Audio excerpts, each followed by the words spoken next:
اعوذ باللہ من الشیطان الرجیم، بسم اللہ الرحمن الرحیم۔ کیا گھر میں نماز ہو جاتی ہے؟ تو یہ ہے کہ نماز کی اہمیت سب سے زیادہ مسجد میں ہے۔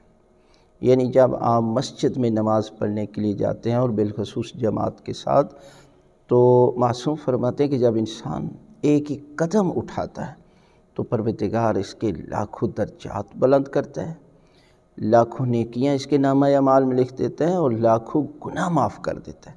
اور یہ شخص قیامت کے روز ہزاروں لاکھوں انسان کی شفاعت کرے گا کہ جو مسجد میں جماعت کے ساتھ نماز پڑھتا ہے۔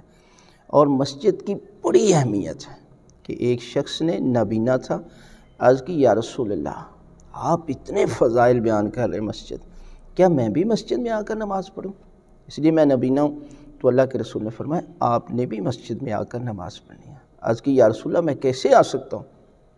تو اللہ کے رسول نے فرمایا کہ رسی کو باندھ لو اپنے گھر کے ساتھ اور مسجد تک، تم رسی کے سہارے جو ہے وہ مسجد میں آنا، اس لیے کہ لا صلاۃ الا بالمسجد، کوئی نماز نہیں ہے سوائے مسجد میں۔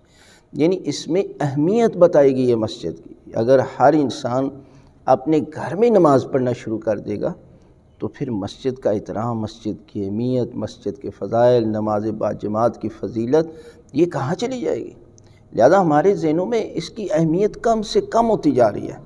لہذا حکم یہی ہے کہ جو انسان نزدیک ہے اسے ہر صورت میں نماز جو ہے وہ مسجد میں جا کر پڑھنی چاہیے، اس لیے کہ مسجد کے فضائل ہیں، مسجد کے ساتھ ایک نماز کا ثواب جو ہے وہ کئی گنا بڑھ جاتا ہے۔ لہذا آپ ہر ممکن کوشش کریں کہ آپ مسجد میں جا کر نماز پڑھیں۔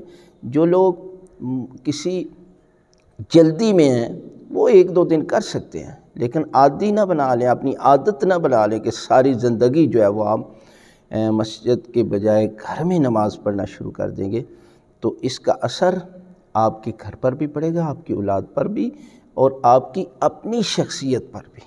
اس لیے کہ مسجد اللہ کا گھر ہے اور گھر میں انسان جا کر جب نماز پڑھتا ہے تو اس نماز کے درجات بہت زیادہ پروردگار جو ہے وہ